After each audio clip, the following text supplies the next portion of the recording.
ഉത്തരാഖണ്ഡിൽ speaker അയോഗ്യരാക്കിയ എംഎൽഎമാരുടെ appeal supreme കോടതിയും തള്ളി. ഇതോടെ നാളെ നടക്കുന്ന വിശ്വാസ വോട്ടെടുപ്പിൽ 9 വിമത എംഎൽഎമാർക്ക് പങ്കെടുക്കാനാകില്ല. ഹരീഷ് റാവത്ത് സർക്കാർ നാളെ വിശ്വാസ വോട്ട് തേടും. വിവരങ്ങളുമായി ഞങ്ങളുടെ പ്രതിനിധി എം സന്തോഷ് ചേരുന്നു.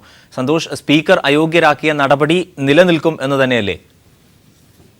അരുൺ, തീർച്ചയായും ഹരീഷ് റാവത്തിന് മുഖ്യമന്ത്രി ഹരീഷ് റാവത്തിന് വളരെയേറെ ആശ്വാസം നൽകുന്ന ഒരു വിധിയാണ് ഇപ്പോൾ സുപ്രീം കോടതിയുടെ ഭാഗത്തു നിന്നും ഉണ്ടായിരിക്കുന്നത്. നേരത്തെ സ്പീക്കർ അയോഗ്യരാക്കിയ 9 അയോഗ്യത തുടരുമെന്നാണ് സുപ്രീം കോടതി വ്യക്തമാക്കിയത്. ഈ 9 വിമല എംഎൽഎമാർക്ക് നാളെ നടക്കുന്ന വിശ്വാസ വോട്ടെടുപ്പിൽ പങ്കെടുക്കാൻ കഴിയില്ല എന്ന് സുപ്രീം കോടതി വ്യക്തമാക്കി. നേരത്തെ നൈനിറ്റാൽ കോടതിയും ഇവരുടെ അയോഗ്യത തുടരുമെന്ന് വിധി പറഞ്ഞിരുന്നു. ഇതിനെതിരെയാണ് വിമത എംഎൽഎമാർ സുപ്രീം കോടതിയിൽ അപ്പീൽ നൽകിയത്. എന്നാൽ ഈ അപ്പീൽ പരിഗണിച്ച സുപ്രീം കോടതി വിമത എംഎൽഎമാരുടെ ആവശ്യം അംഗീകരിച്ചില്ല. നാളെ നടക്കുന്ന വിശ്വാസ വോട്ടെടുപ്പിൽ പങ്കെടുക്കാൻ കഴിയില്ല എന്ന് സുപ്രീം കോടതി വ്യക്തമാക്കുകയും ചെയ്തു. അതുകൊണ്ട് തന്നെ വളരെ നിർണായകമായ ഒരു ഘട്ടത്തിലേക്ക് നാളെ ഉത്തരാഖണ്ഡിലെ രാഷ്ട്രീയം നീങ്ങുന്നു എന്നുള്ളത് തന്നെയാണ് ശ്രദ്ധേയം. നാളെ ഇപ്പോഴുള്ള നിലവിലെ ഭൂരിപക്ഷം അനുസരിച്ച് കോൺഗ്രസിന് 27 അംഗങ്ങളുടെ പിന്തുണയും BJPക്ക് 28 അംഗങ്ങളുടെ പിന്തുണയുമാണ് നിയമസഭയിൽ ഉള്ളത്. ഇതിൽ തന്നെ BJPയുടെ ഒരു MLA വിമത ശബ്ദം ഉയർത്തിയിട്ടുണ്ട്. തത്വത്തിൽ കോൺഗ്രസിനും BJPക്കും 27 MLAമാരുടെ പിന്തുണയുണ്ട് എന്നുള്ളതാണ് യാഥാർത്ഥ്യം. ഇവിടെ ഏറ്റവും ശ്രദ്ധേയമായ കാര്യം, നാളെ BSPക്ക് 2 MLAമാരും 2 സ്വതന്ത്ര MLAമാരും സഭയിലുണ്ട്. ഇവർ ആർക്ക് വോട്ട് ചെയ്യും എന്നുള്ളതിനെ അടിസ്ഥാനപ്പെടുത്തിയിരിക്കും ഉത്തരാഖണ്ഡിലെ രാഷ്ട്രീയത്തിന്റെ പോക്ക്. അല്ലെങ്കിൽ ഹരീഷ് റാവത്തിന്റെ കോൺഗ്രസ് സർക്കാർ ഈ വിശ്വാസ വോട്ടെടുപ്പിന് വിജയിക്കുമോ എന്നുള്ളതിനെ അടിസ്ഥാനപ്പെടുത്തിയിരിക്കും കാര്യങ്ങൾ. ഏതായാലും ഹരീഷ് റാവത്തിന്റെ വസതിയിൽ ഇപ്പോൾ വളരെ വലിയ ആഘോഷം നടക്കുകയാണ്. കോൺഗ്രസ് പ്രവർത്തകരെല്ലാം തന്നെയും ഹരീഷ് റാവത്തിന്റെ വസതിക്ക് മുന്നിൽ തടിച്ചുകൂടി മധുരപലഹാരം വിതരണം ചെയ്ത് മുദ്രാവാക്യം വിളിച്ച് ആഘോഷിക്കുകയാണ്. ഹരീഷ് റാവത്തും വലിയ ആത്മവിശ്വാസത്തിലാണ്. ഈ സ്വതന്ത്ര MLAമാരും BSP MLAമാരും റാവത്തിന് വോട്ട് ചെയ്യും, അല്ലെങ്കിൽ കോൺഗ്രസിന് അനുകൂലമായി വോട്ട് ചെയ്യും എന്നുള്ള ഒരു പ്രതീക്ഷയിൽ തന്നെയാണ് ഇതിലുള്ളത്. അതുകൊണ്ട് തന്നെ സർക്കാരിന് തുടരാൻ കഴിയുമെന്ന ആത്മവിശ്വാസവും ഹരീഷ് റാവത്തിനുണ്ട്. നാളെ 11 മണിക്ക് വിശ്വാസ വോട്ടെടുപ്പ് 2 മണിക്കൂർ നേരത്തേക്കാണ്. അതിനുശേഷം എന്തായിരിക്കും ഉത്തരാഖണ്ഡിലെ രാഷ്ട്രീയ ഭാവി എന്നതിനെ സംബന്ധിച്ച് വ്യക്തത കൈവരുന്നത്. സന്തോഷ്, മറ്റൊരു കാര്യം, നീറ്റ് പരീക്ഷ സംബന്ധിച്ച് സുപ്രീം കോടതിയിൽ വാദം പൂർത്തിയായിട്ടുണ്ടോ? ഈ വർഷം തന്നെ സംസ്ഥാനങ്ങൾക്ക് ഇളവ് നൽകുന്ന കാര്യം പരിഗണിക്കുമോ കോടതി? അരുൺ, മെഡിക്കൽ ഡെന്റൽ പ്രവേശനത്തിനായുള്ള അഖിലേന്ത്യാ പരീക്ഷ നീറ്റിനെതിരെ സംസ്ഥാനങ്ങൾ നൽകിയ ഹർജിയിൽ അല്പസമയം മുമ്പാണ് വാദം പൂർത്തിയായത്. ഈ ഹർജികളെല്ലാം തന്നെ പരിഗണിച്ചുകൊണ്ട് ഇതിലുള്ള അന്തിമ വിധിയും അല്പസമയത്തിനകം സുപ്രീം കോടതിയുടെ ഭാഗത്തു നിന്നും ഉണ്ടാകും. ഏതായാലും ഈ ഹർജികളിൽ വാദം തുടരവെ സുപ്രീം കോടതി വ്യക്തമാക്കിയിട്ടുള്ള ഒരു പ്രധാനപ്പെട്ട കാര്യം, ഒന്ന്, മെയ് 1 നടന്ന ആദ്യഘട്ട പരീക്ഷ എഴുതിയ വിദ്യാർത്ഥികൾക്ക് ജൂലൈ 24 2ാം ഘട്ട പരീക്ഷ കൂടി എഴുതാനുള്ള അവസരമുണ്ടാകും. കാരണം ആദ്യഘട്ട പരീക്ഷ നടന്നത് ഇംഗ്ലീഷിലും ഹിന്ദിയിലും മാത്രമാണ്. 9 പ്രാദേശിക ഭാഷകളിൽ കൂടെ പരീക്ഷ എഴുതാനുള്ള അവസരമുണ്ടാകുമെന്ന് സുപ്രീം കോടതി വ്യക്തമാക്കിയിട്ടുണ്ട്. അതുകൊണ്ട് തന്നെയാണ് ഈ വിദ്യാർത്ഥികൾക്ക് അടുത്ത ഘട്ടത്തിൽ കൂടി പരീക്ഷ എഴുതാനുള്ള അവസരം ലഭിക്കുന്നത്. അതോടൊപ്പം തന്നെ സ്വന്തമായി പ്രവേശന പരീക്ഷ നടത്തിയ സംസ്ഥാനങ്ങൾക്ക് ഈ അധ്യയന വർഷം ഇളവ് നൽകണം എന്ന കേന്ദ്ര സർക്കാർ സുപ്രീം കോടതിയെ അറിയിക്കുകയും ചെയ്തിട്ടുണ്ട്. ഈ സംസ്ഥാനങ്ങൾ നടത്തിയിട്ടുള്ള പ്രവേശന പരീക്ഷയിൽ നിന്നും ആ പട്ടികയിൽ നിന്നും സർക്കാർ ക്വാട്ടകളിലുള്ള സീറ്റുകളിലേക്ക് പ്രവേശനം അനുവദിക്കണം എന്നാണ് കേന്ദ്ര സർക്കാർ ആവശ്യപ്പെട്ടിട്ടുള്ളത്. ഈ കാര്യങ്ങൾ എല്ലാം തന്നെ പരിഗണിച്ചുകൊണ്ടായിരിക്കും അല്പസമയത്തിനകം സുപ്രീം കോടതി അന്തിമ വിധി പറയുന്നത്. അരുൺ. എം സന്തോഷ്, ദില്ലിയിൽ നിന്ന്. ജിഷ കൊലക്കേസിൽ സർക്കാരിനും പോലീസിനും വീഴ്ച പറ്റിയെന്ന് കേന്ദ്ര സാമൂഹ്യ നീതി വകുപ്പ് മന്ത്രി. ഇത് സംബന്ധിച്ച് കേന്ദ്രമന്ത്രി പാർലമെന്റിൽ റിപ്പോർട്ട് നൽകി. ഭീഷണി ഉണ്ടായിരുന്നു എന്ന ജിഷയുടെ അമ്മയുടെ പരാതിയിൽ കേസെടുക്കണമായിരുന്നു. FIR രജിസ്റ്റർ ചെയ്യുന്നതിൽ അടക്കം കാലതാമസമുണ്ടായി എന്നും റിപ്പോർട്ടിൽ പറയുന്നുണ്ട്. എസ് സന്തോഷ്, ദില്ലിയിൽ നിന്ന്. സന്തോഷ്, മറ്റ് വിശദാംശങ്ങൾ. അരുൺ, രാജ്യസഭ ഇക്കഴിഞ്ഞ 4-ാം തീയതി ഈ ജിഷ വിഷയം ചർച്ച ചെയ്തിരുന്നു. ഇതേ തുടർന്ന് ചർച്ചയുടെ അവസാനം രാജ്യസഭയുടെ നിർദ്ദേശപ്രകാരം 5-ാം തീയതിയോടുകൂടി സാമൂഹ്യ നീതി വകുപ്പ് തവർചന്ദ് ഗെഹ്ലോട്ട് പെരുമ്പാവൂർ സന്ദർശിച്ചു. ആ സന്ദർശിച്ച് തയ്യാറാക്കിയ റിപ്പോർട്ടാണ് രാജ്യസഭയിൽ സമർപ്പിച്ചിരിക്കുന്നത്. 6 പേജാണ് റിപ്പോർട്ടിലുള്ളത്. കേരള സർക്കാരിനെതിരെയും പോലീസിനെതിരെയും കടുത്ത വിമർശനങ്ങളുണ്ട്.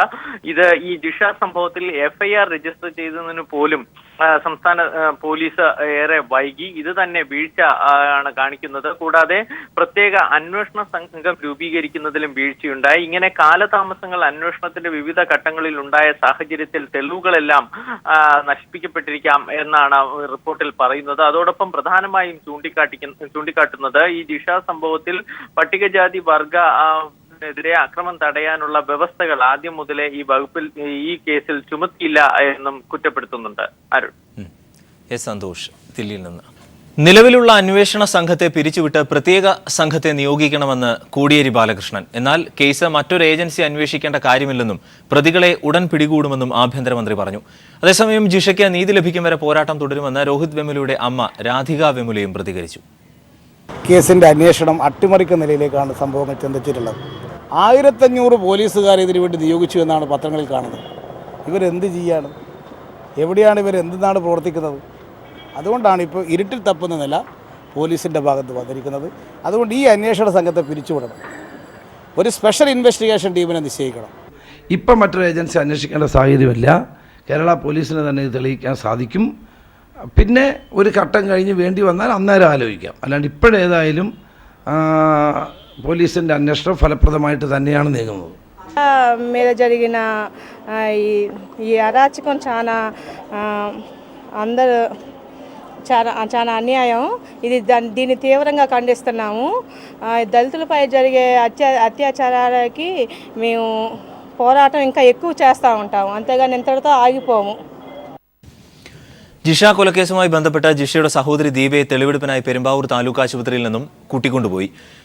കുറുപ്പംപടി പോലീസ് സ്റ്റേഷനിലെത്തിച്ച് ദീപയെ ചോദ്യം ചെയ്തതായാണ് സൂചന. തെളിവെടുത്ത ശേഷം ദീപയെ ആശുപത്രിയിൽ തിരികെ എത്തിച്ചു. എന്നാൽ തന്നെ കസ്റ്റഡിയിൽ എടുത്തിട്ടില്ലെന്നും ചോദ്യം ചെയ്തിട്ടില്ലെന്നും ദീപ അതിരൂക്ഷമായി പ്രതികരിച്ചു. പെരുമ്പാവൂർ താലൂക്ക് ആശുപത്രിയിലാണ് ജിഷയുടെ മാതാവ് രാജേശ്വരി അമ്മയും സഹോദരി ദീപയും ഇപ്പോഴുമുള്ളത്.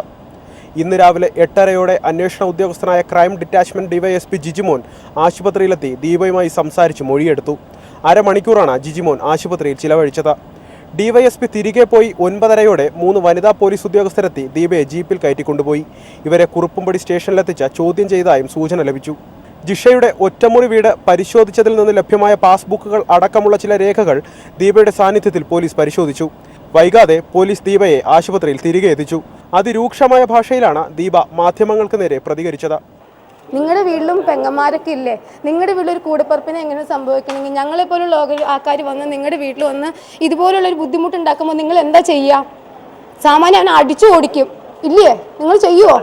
അപ്പം ഞങ്ങൾ പാവപ്പെട്ടതാണ്, ഞങ്ങൾക്ക് ചോദിക്കാനും പറയാനും ആരും ഇല്ല എന്നുള്ളൊരു തോന്നൽ നിങ്ങൾക്ക് ഒന്നുണ്ടല്ലോ. നിങ്ങൾ ഈ മാതിരി കോപ്രായം കാണിച്ചു കൂട്ടണേ. ജിഷയുടെ കൊലപാതകത്തിലേക്ക് തന്നെ വലിച്ചിഴക്കരുതെന്ന് ദീപ ആവശ്യപ്പെടുമ്പോഴും പോലീസ് സംശയിക്കുന്നവരുടെ കൂട്ടത്തിൽ ദീപയുമുണ്ട്. ദീപയുടെ മൊഴികളിൽ വൈരുദ്ധ്യമുള്ളതായി സംസ്ഥാന വനിതാ കമ്മീഷൻ തന്നെ പോലീസിനെ അറിയിച്ചിട്ടുണ്ട്. വനിതാ കമ്മീഷന് മുമ്പാകെ ദീപ പറയാത്തതാണ് ഇന്നലെ മാധ്യമങ്ങൾക്ക് മുന്നിൽ പറഞ്ഞ മലയാളികളായ നിർമ്മാണ തൊഴിലാളികൾ ജിഷയെയും അമ്മയെയും ഭീഷണിപ്പെടുത്തി എന്ന കാര്യം. ദീപ കൃത്യത്തിൽ പങ്കെടുത്തു എന്ന് പോലീസിന് അഭിപ്രായമില്ല. മറിച്ച് ദീപയുടെ സുഹൃത്തുക്കൾ ആരെങ്കിലുമാണോ ജിഷയെ അപായപ്പെടുത്തിയത് എന്ന തരത്തിലാണ് അന്വേഷണം പുരോഗമിക്കുന്നത്. ദീപയുടെ കോൾ ലിസ്റ്റ് കേന്ദ്രീകരിച്ചുള്ള അന്വേഷണവും പുരോഗമിക്കുന്നുണ്ട്. ഇതിനായി വിരമിച്ച സൈബർ സെൽ വിദഗ്ധരുടെ അടക്കം സഹായം പോലീസ് തേടി. ജിഷയുടെ വീട്ടിൽ നിന്നും പരിസരത്തു നിന്നും ആവർത്തിച്ച് തെളിവ് ശേഖരിക്കാൻ പോലീസ് ശ്രമിക്കുന്നുണ്ടെങ്കിലും പരാജയപ്പെടുകയാണ്. അലക്സ് റാം മുഹമ്മദ്, പെരുമ്പാവൂർ. പോലീസ് അന്വേഷണം വഴിമുട്ടിയ പശ്ചാത്തലത്തിൽ പെരുമ്പാവൂരിൽ ജനകീയ പ്രക്ഷോഭം ശക്തമാവുകയാണ്. ഇടതുമുന്നണിയുടെ രാപ്പകൽ സമരവേദിയിലേക്ക് ദേശീയ നേതാക്കൾ ഉൾപ്പെടെ ഒട്ടേറെ പ്രമുഖർ പിന്തുണയുമായി എത്തി. മുൻ പ്രധാനമന്ത്രി ദേവഗൌഡ, രോഹിത് വെമുലയുടെ അമ്മയും സഹോദരനും, CPM പൊളിറ്റ് ബ്യൂറോ അംഗം സുഭാഷിണി അലി, കോടിയേരി ബാലകൃഷ്ണൻ, വൈക്കം വിശ്വൻ, ജനതാദൾ സെക്രട്ടറി ജനറൽ ഡാനിഷ് അലി തുടങ്ങിയവർ സമരപന്തൽ സന്ദർശിച്ചു. പോലീസ് അന്വേഷണം വഴിമുട്ടിയ പശ്ചാത്തലത്തിൽ പോലീസിനും സർക്കാരിനുമെതിരെ പെരുമ്പാവൂരിൽ അതിശക്തമായ ബഹുജന പ്രക്ഷോഭം അലയടിക്കുകയാണ്. ഇടതുമുന്നണി സംഘടിപ്പിച്ചിരിക്കുന്ന രാപ്പകൽ സമരവേദി സമരകേന്ദ്രമായി മാറിക്കഴിഞ്ഞു. ദേശീയ നേതാക്കളടക്കം ഒട്ടേറെ പ്രമുഖർ സമരപന്തൽ സന്ദർശിച്ച് ഐക്യദാർഢ്യം പ്രഖ്യാപിച്ചു. ഹൈദരാബാദ് സർവകലാശാലയിൽ ആത്മാഹുതി ചെയ്ത രോഹിത് വെമുലയുടെ മാതാവ് രാധിക വെമുലയ്ക്കും സഹോദരൻ രാജാ വെമുലയ്ക്കും ആവേശകരമായ വരവേൽപ്പാണ് സമരപന്തലിൽ ലഭിച്ചത്. സമരത്തിന് ഐക്യദാർഢ്യം പ്രഖ്യാപിക്കുന്നതായി രാജാ വെമുല പ്രഖ്യാപിച്ചു. And we say that Jisha's mother and sister is not alone and we stand with her until she'll get the justice. മുൻ പ്രധാനമന്ത്രി ദേവഗൌഡ, CPM സംസ്ഥാന secretary Kodiyeri Balakrishnan, polit bureau അംഗം Subhashini Ali LDF convener Vaikom Viswan, Janata Dal secretary general Danish Ali തുടങ്ങിയ ഒട്ടേറെ പ്രമുഖർ രാപ്പകൽ സമരവേദിയിലെത്തി. കഴിഞ്ഞ 6 ദിവസങ്ങളായി സമരവേദി രാപകലില്ലാതെ സജീവമാണ്. News bureau, Kochi. ഹരിപ്പാട് വീട്ടമ്മയെ ബലാത്സംഗം ചെയ്തു കൊന്ന സംഭവം ഒതുക്കി തീർക്കാൻ ആഭ്യന്തരമന്ത്രി ഇടപെട്ടുവെന്ന ആക്ഷേപം. കേസിൽ ആരോപണ വിധേയനായ KSU നേതാവിനെ രക്ഷപ്പെടുത്താനാണ് രമേശ് ചെന്നിത്തല ഇടപെട്ടത് എന്നാണ് ആക്ഷേപം. കഴിഞ്ഞ വർഷം ഓഗസ്റ്റിലാണ് ജലജ എന്ന വീട്ടമ്മ കൊല്ലപ്പെട്ടത്. 2015 ഓഗസ്റ്റ് 13-നാണ് ജലജ എന്ന വീട്ടമ്മ പട്ടാപ്പകൽ വീടിനുള്ളിൽ കൊല ചെയ്യപ്പെട്ടത്. ബലാത്സംഗ ശ്രമത്തിനിടയിലാണ് കൊലപാതകം നടന്നത്. ആഭ്യന്തര വകുപ്പ് മന്ത്രിയുടെ സ്വന്തം മണ്ഡലമായ ഹരിപ്പാട് നങ്ങ്യാർകുളങ്ങരയിലാണ് സംഭവം നടന്നത്. കൊലപാതകത്തിന് ശേഷം പ്രാഥമിക അന്വേഷണത്തിൽ തന്നെ പ്രതിയെക്കുറിച്ച് പോലീസിന് സൂചന ലഭിച്ചു. ജലജയുടെ മകന്റെ അടുത്ത സുഹൃത്താണ് സംഭവത്തിന് പിന്നിലെന്നാണ് പോലീസ് സംശയിച്ചിരുന്നത്. എന്നാൽ അറസ്റ്റ് നടക്കുമെന്ന ഘട്ടം എത്തിയപ്പോൾ ആഭ്യന്തരമന്ത്രി നേരിട്ടിടപെട്ട് അന്വേഷണം ക്രൈംബ്രാഞ്ചിനെ ഏൽപ്പിക്കുകയായിരുന്നു. പ്രതികളെ രക്ഷപ്പെടുത്തുന്നതിന് വേണ്ടിയാണ് ആഭ്യന്തരമന്ത്രി ഇടപെട്ടതെന്നാണ് ജലജയുടെ ഭർത്താവും ബന്ധുക്കളും പറയുന്നത്. ഇനി ആളിനെ നഷ്ടപ്പെടുത്തിയ ആളിനെ തിരിച്ചറിയുക, എന്തിനു വേണ്ടി ചെയ്തു, ഇത് രണ്ടും നമുക്കറിയണം. ഈ പോയ ആളിനെ തിരിച്ചു കിട്ടത്തില്ലെന്നറിയാം. പിന്നെ എന്നെ, എൻ്റെ മക്കളെ ഈ രീതിയിലാക്കിയത് ആരാണ്, എന്തിനു വേണ്ടിയിട്ടാണ്? ഞങ്ങളൊരു സാധാരണ കുടുംബമാണ്. 2 മക്കളുടെ അമ്മയായ ജലജ ഒറ്റയ്ക്കായിരുന്നു വീട്ടിൽ താമസിച്ചിരുന്നത്. ഭർത്താവ് വിദേശത്താണ്. അയൽവാസിയും മകൻ്റെ സുഹൃത്തുമായ KSU നേതാവിനെ കേന്ദ്രീകരിച്ചാണ് പോലീസ് അന്വേഷണം പുരോഗമിക്കുന്നത്. ഈ വീടുമായി വളരെ അടുത്ത ബന്ധം പുലർത്തിയിരുന്ന വ്യക്തിയാണ് ഈ യുവാവ്. കൊല നടന്ന ശേഷം ഈ കേസിലും തെളിവ് നശിപ്പിക്കുന്നതിന് വേണ്ട എല്ലാ സഹായവും പോലീസ് ചെയ്തു കൊടുത്തതായും പരാതിയുണ്ട്. കോൺഗ്രസിന്റെ യുവ നേതാവിനെ രക്ഷപ്പെടുത്തുന്നതിനായി ആഭ്യന്തരമന്ത്രി നേരിട്ടിടപെട്ടതാണ് തങ്ങൾക്ക് നീതി നഷ്ടപ്പെടാൻ കാരണമായതെന്നാണ് ജലജയുടെ ബന്ധുക്കൾ പറയുന്നത്. ഏറ്റവും ഒടുവിൽ കേസ് CBI ഏൽപ്പിച്ചുവെന്നാണ് ആഭ്യന്തര വകുപ്പ് മന്ത്രിയുടെ അവകാശവാദം. എന്നാൽ അന്വേഷണം ഇപ്പോഴും ക്രൈംബ്രാഞ്ചിന്റെ കയ്യിൽ തന്നെയാണ്. Shajahan, news bureau, Alappuzha. പ്രധാനമന്ത്രി നരേന്ദ്രമോദിയുടെ വിദ്യാഭ്യാസ യോഗ്യതാ വിവാദത്തിൽ തലവേദന ഒഴിയാതെ BJP. പാർട്ടി അധ്യക്ഷൻ അമിത്ഷാ പുറത്തുവിട്ട മോദിയുടെ ഡിഗ്രി സർട്ടിഫിക്കറ്റുകൾ വ്യാജം എന്നതിന് തെളിവുകളുമായി ആം ആദ്മി പാർട്ടി രംഗത്ത് വന്നു. ഡിഗ്രി മാർക്ക് ഷീറ്റിലും സർട്ടിഫിക്കറ്റിലുമുള്ള പേരുകൾ വ്യത്യസ്തമാണെന്ന് ആം ആദ്മി നേതാവ് അശുതോഷ് ചൂണ്ടിക്കാട്ടി. അതേസമയം ഒരു അഭിമുഖത്തിൽ 10ാം ക്ലാസ് വരെ മാത്രമേ പഠിച്ചിട്ടുള്ളൂവെന്ന് മോദി പറയുന്നതിന്റെ ദൃശ്യങ്ങളും പുറത്തുവന്നു. പ്രധാനമന്ത്രി നരേന്ദ്രമോദിയുടെ വിദ്യാഭ്യാസ യോഗ്യതാ വിവാദം ചൂടുപിടിച്ചതോടെയാണ് BJP അധ്യക്ഷൻ അമിത്ഷായും കേന്ദ്ര ധനമന്ത്രി അരുൺ ജെയ്റ്റ്ലിയും സംയുക്തമായി മാധ്യമങ്ങളെ കണ്ടത്. വാർത്താ സമ്മേളനത്തിൽ വെച്ച് മോഡിയുടെ ബിരുദാനന്തര ബിരുദ സർട്ടിഫിക്കറ്റുകളുടെ പകർപ്പ് പ്രദർശിപ്പിച്ചു. പ്രധാനമന്ത്രിയെ അപകീർത്തിപ്പെടുത്താൻ ദില്ലി മുഖ്യമന്ത്രി അരവിന്ദ് കെജ്രിവാൾ കള്ളം പ്രചരിപ്പിക്കുകയാണെന്നും കെജ്രിവാൾ മാപ്പ് പറയണമെന്നും അമിത്ഷാ ആവശ്യപ്പെട്ടു. केजरीवाल जी ने देश और दुनिया की दोनों की माफी मांगनी चाहिए. BJP നേതാക്കളുടെ വാർത്താ സമ്മേളനത്തിന് തൊട്ടുപിന്നാലെ മോഡിയുടെ സർട്ടിഫിക്കറ്റുകൾ വ്യാജമായി നിർമ്മിച്ചതാണെന്ന ആരോപണത്തിന് തെളിവ് നിരത്തി ആം ആദ്മി പാർട്ടി നേതാവ് അശുതോഷ് രംഗത്തെത്തി. അമിത്ഷാ പുറത്തുവിട്ട ഡിഗ്രി സർട്ടിഫിക്കറ്റുകളിലെ പേരിലുള്ള വൈരുദ്ധ്യമാണ് അശുതോഷ് ചൂണ്ടിക്കാട്ടിയത്. ഡിഗ്രി മാർക്ക് ഷീറ്റിൽ നരേന്ദ്രകുമാർ ദാമോദർ ദാസ് മോഡിയെന്നും ഡിഗ്രി സർട്ടിഫിക്കറ്റിൽ നരേന്ദ്ര ദാമോദർ ദാസ് മോഡിയെന്നുമാണ് രേഖപ്പെടുത്തിയിരിക്കുന്നത്. മാർക്ക് ഷീറ്റിലുള്ള കുമാർ എന്ന ഭാഗം സർട്ടിഫിക്കറ്റിലില്ല. ഇതുകൂടാതെ ബിരുദം പാസ്സായ വർഷം മാർക്ക് ഷീറ്റിൽ 1977-ഉം ഡിഗ്രി സർട്ടിഫിക്കറ്റിൽ 1978-ഉമാണ് രേഖപ്പെടുത്തിയിരിക്കുന്നത്. 1978 की उनकी जो मार्कशीट है ये 1978 की मार्कशीट है. तो अरविंद केजरीवाल के जो लोग हैं वो झूठ बोल रहे हैं कि 78 का डिग्री है, 78 की मार्कशीट नहीं है. तो उनकी पोल यहाँ खुलती है. ये 78 की मार्कशीट मेरे पास है और 1978 की डिग्री ये मेरे पास है.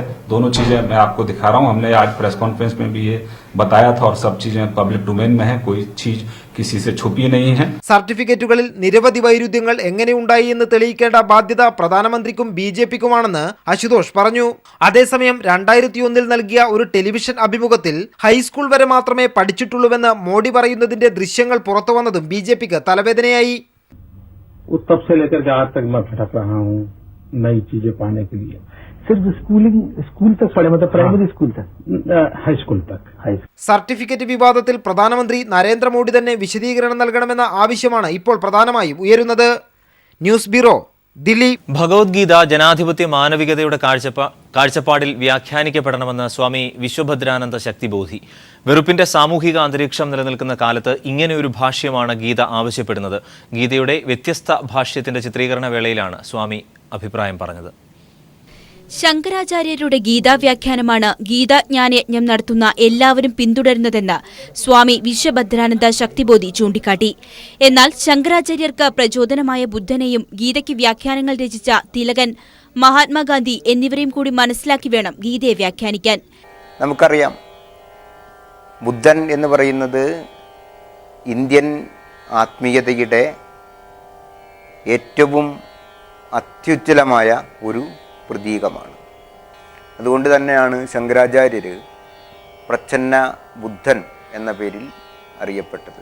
ബുദ്ധൻ ഇല്ലായിരുന്നു എങ്കിൽ ശങ്കരാചാര്യർ ഉണ്ടാകുമായിരുന്നില്ല. ഗീതയ്ക്കെതിരെ കടുത്ത വിമർശനം ഉന്നയിച്ച അംബേദ്കറെ പോലും ഗീത വ്യാഖ്യാനിക്കുമ്പോൾ അവഗണിക്കാനാവില്ല. വിദ്വാൻ ഇസ്ഹാഖ് ഗുരുക്കളുടെ ഗീതാ പരിഭാഷയിൽ നിന്നുള്ള ശ്ലോകങ്ങൾ കൂടി ഉപയോഗിച്ചാണ് സ്വാമിയുടെ ഗീതാ വ്യാഖ്യാനം.